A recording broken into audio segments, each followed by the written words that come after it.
నమస్తే, welcome to our channel. నేను పద్మిని. ప్రస్తుతంతో పాటు ప్రముఖ ఆధ్యాత్మికవేత్త, ప్రముఖ న్యూమరాలజిస్ట్ లక్ష్మీ నరసింహస్వామి ఉపాసకురాలు శ్రీమతి స్రవంతి గారు మనతో పాటు ఉన్నారు. మాట్లాడదాం. నమస్తే అక్క. నమస్తే పద్మిని. Hand manifestation. వావ్, ఈ హ్యాండ్ బాగుంది కానీ ఆ హ్యాండ్ ఏంటి? కొంచెం మీకు పెద్దగా కనపడాలని నాలో ఉన్న ఆర్టిస్ట్ ని నిద్ర లేపాను. ఆ ఆర్టిస్ట్ పడుకుంటే better. Just for fun. Me hand writing చాలా బాగుంటుంది. రైట్ అక్క, హ్యాండ్ మేనిఫెస్టేషన్ అని రాశారు. ఏంటి, దేని గురించి చెప్పబోతున్నారు? మనకి చాలా రోజుల నుంచి మనం అనుకున్న పనులు అవ్వట్లేదు, ఆర్థికంగా ఏది కూడా ముందుకు జరగట్లేదు, లేదు అంటే గనక దగ్గరికి వచ్చినట్టే ఉందండి, పని ఆగిపోతున్నాయి. ఇలాంటివి చాలా మంది చెప్తూ ఉన్నారు పద్మిని నాకు. అలాంటప్పుడు నేను మొన్న అంటే మేనిఫెస్టేషన్ బుక్స్ చదువుతూనే ఉంటాను ఎక్కడికక్కడ. ఇప్పుడు మళ్ళీ మళ్ళీ తీసి చదువుతుంటే ఈ హ్యాండ్ మేనిఫెస్టేషన్ అనేది కనపడింది అనమాట. మీరు నేను చెప్పే ఏ మేనిఫెస్టేషన్ మెథడ్ అయినా మీరు ఒక్కసారి క్లియర్గా చూస్తే అర్థమయ్యేటట్టే చెప్తాను. మ్యాక్సిమము ఖచ్చితంగా అర్థం చేసుకొని చెయ్యండి. దీంట్లో ఏముందిలే అని మాత్రం అనుకోవద్దు. అలాగే ల్యాడర్ టెక్నిక్ ఒకటి, డోర్వే టెక్నిక్ ఒకటి. డోర్వే టెక్నిక్ నాకు పనిచేస్తే మీకు చెప్తానని చెప్పాను, అది ఎలా పనిచేస్తుందో చెప్తాను. షూర్. ఇది ఇప్పుడు హ్యాండ్ టెక్నిక్ ఒకటి. అయితే ఇక్కడ ఏంటంటే మీరు ఒక పేపర్ మీద మీ చేయి పెట్టేసి చక్కగా డ్రా చేసుకోండి. మగవాళ్ళైతే కుడి చేయి పెట్టాలి, ఆడవాళ్ళైతే ఎడం చేయి పెట్టాలి. పెట్టిన తర్వాత ఫస్ట్ మధ్య వేలు 5 to 0 రాసుకోండి. ఓకే, ఇది 5 to 0, ఇది 808 ఉంగరం వేలికి, ఇది 741 చూపుడు వేలికి.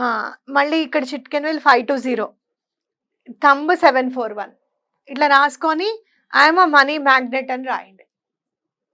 రాసి చక్కగా ఒక పెట్టేసేయండి, ఏదైనా ఒక బుక్ లో పెట్టండి. యాక్చువల్గా అయితే ఇది కనిపిస్తూ ఉంటే వైబ్రేషన్ తీసుకుంటుంది అనమాట. ఇట్లా బుక్ లో పెట్టకుండా మీరు పడుకునే రూమ్ లో తలుపు వెనకాల కూడా అతికించుకోవచ్చు, మీ లివింగ్ రూమ్ లో తలుపు వెనకాల కూడా అతికించుకోవచ్చు. ఏముంది అంటే మేనిఫెస్టేషన్ అండి అని చెప్పొచ్చు, తప్పేమీ లేదు. కనపడితే ఏదన్నా చెడు జరుగుతుందని మాత్రం అనుకోవద్దు. ఐఎమ్ మనీ మ్యాగ్నెట్ అని చెప్పి చదివినప్పుడు ఓహో నువ్వు మనీ మ్యాగ్నెట్ వా అని వాళ్ళు అనుకుంటారు కదా, ఆ ఇంటెన్షన్ కూడా యూజ్ వర్కౌట్.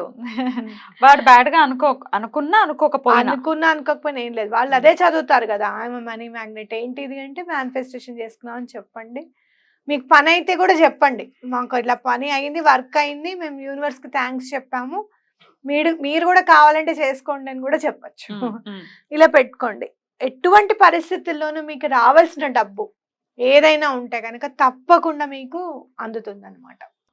రైట్. అయితే ఇది వైట్ కలర్ పేపర్ మీద రాసుకొని చేసుకోవాలి. వైట్ పేపర్ మీద బ్లూ పెన్ తో చేసుకోండి. మీకు ఇక్కడ క్లియర్ గా కనిపించాలని నేను బ్లాక్ పెన్ తో రాసాను, కానీ బ్లూ పెన్ తో చేసుకోవాలన్నమాట. మీకు ఇంకా ఈజీగా ఉండాలి అంటే కనుక బ్లూ స్కెచ్ తెచ్చుకోండి. మార్కర్ ఉన్నా పర్వాలేదు, ఏది కొత్తగా కొని తీసుకొని రావాలి అని అనుకోకండి. ఇంట్లో ఏది ఉన్నా blue sketch, marker, blue pen తో కూడా మాకు ఈజీ అంటే రాసేసుకోండి. రైట్ రైట్, బ్యూటిఫుల్ అక్క. అయితే ఇది ఎప్పుడు వేయమంటారు అక్క? ఫ్రైడే వేయచ్చు, థర్స్డే వేయచ్చు. థర్స్డే ఫ్రైడేస్ మీకు బాగా కలిసి వస్తుంది. వెడ్నెస్డే కూడా వేయచ్చు. వెడ్నెస్డే కూడా మనకి డబ్బుని అందించే రోజే కాబట్టి, బుధుడు కూడా మీకు బిజినెస్ అది వృద్ధి పొందాలి అంటే బుధవారం చేసుకోండి. మీకు రావాల్సిన డబ్బు